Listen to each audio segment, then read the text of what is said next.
Assalamualaikum warahmatullahi wabarakatuh. Perkenalkan, nama saya Devi, Ekonomi Syariah semester 4 Universitas Sunan Giri Surabaya. Dalam rangka memenuhi tugas teori ekonomi makro, maka saya akan menjelaskan tentang sejarah teori ekonomi makro, pengertian teori ekonomi makro, dan ruang lingkup teori ekonomi makro. Sejarah teori ekonomi makro tidak terlepas dari peristiwa yang terjadi di Amerika Serikat pada tahun 1929 hingga tahun 1930-an di masa kepemimpinannya Herbert Hoover. Peristiwa tersebut bernama The Great Depression atau Zaman Malais. The Great Depression atau Zaman Malais adalah zaman di mana pertumbuhan ekonomi global sedang menurun secara drastis. Penyebab The Great Depression atau Zaman Malais ini adalah jatuhnya saham di New York pada tahun 1929. Namun, yang menjadi penyebab degradasi ekonomi global ini bukan satu-satunya, tetapi yang menjadi katalisator adalah Amerika. Pada tahun 1930-an merupakan puncak keterpurukan ekonomi dunia, sehingga untuk menanggulangi hal tersebut, pemerintah Amerika Serikat melegalkan sin industri atau perdagangan minuman keras. Ada dua penyebab cikal bakal terjadinya penurunan ekonomi secara global.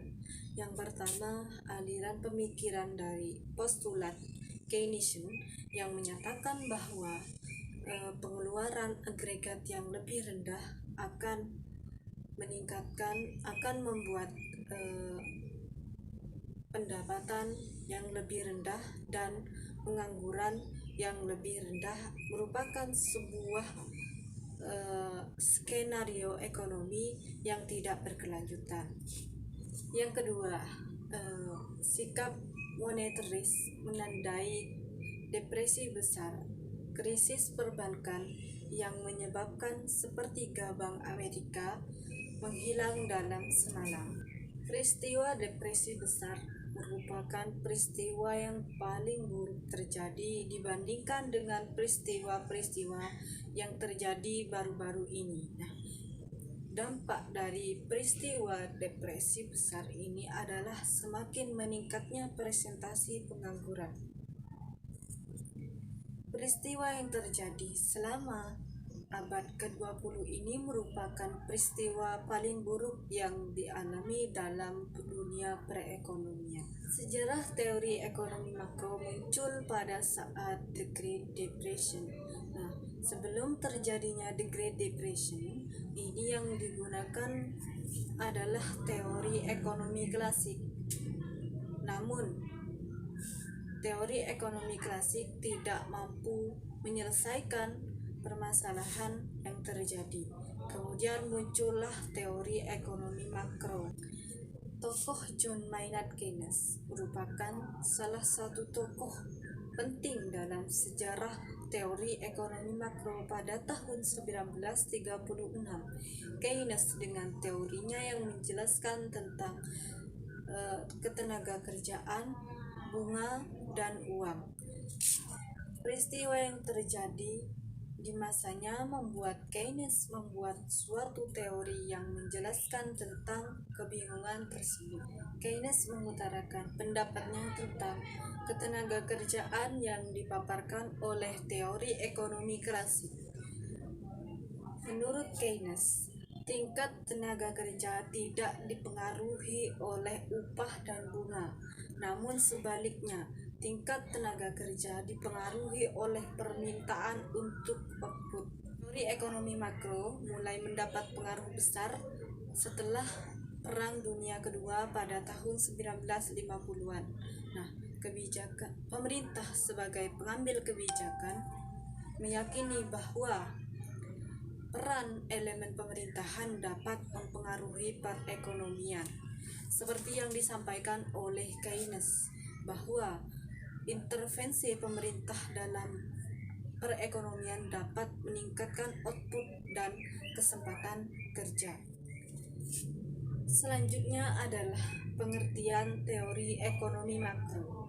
Teori ekonomi makro adalah ilmu yang mempelajari tentang fenomena, peristiwa, dan masalah yang terjadi dalam dunia perekonomian secara global.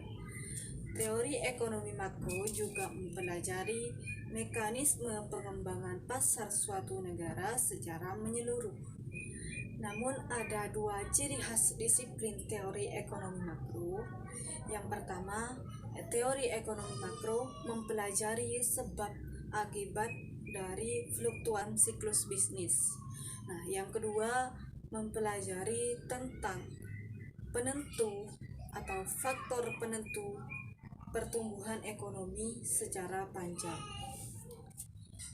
Ruang lingkup teori ekonomi makro terbagi menjadi tiga. Yang pertama, penentuan tingkat perekonomian negara. Yang kedua, kebijakan pemerintah. Dan yang terakhir adalah pengeluaran agregat.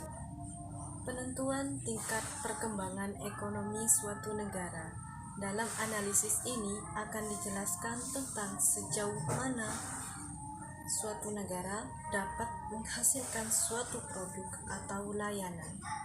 Dalam teori ini dijelaskan pula perincian pengeluaran suatu negara yang meliputi yang pertama, pengeluaran dari rumah tangga atau konsumsi rumah tangga. Yang kedua, pengeluaran pemerintah. Yang ketiga, pembiayaan investasi atau perusahaan, dan yang terakhir adalah impor dan ekspor. Kebijakan pemerintah dalam suatu negara tidak akan pernah terlepas dari permasalahan ekonomi, baik yang disebabkan oleh tingkat inflasi yang tinggi atau pengangguran yang tinggi.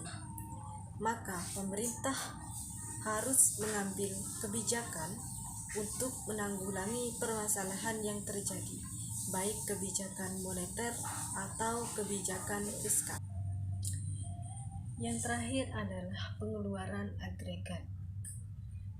Ekonomi suatu negara dapat dikatakan ideal apabila tingkat pengeluaran agregat berada di tingkat yang dibutuhkan saja. Hal tersebut merupakan suatu cara untuk menanggulangi atau mengendalikan inflasi yang secara berlebih. Apabila terjadi peningkatan atau inflasi berlebih, maka suatu negara tersebut akan mengalami permasalahan.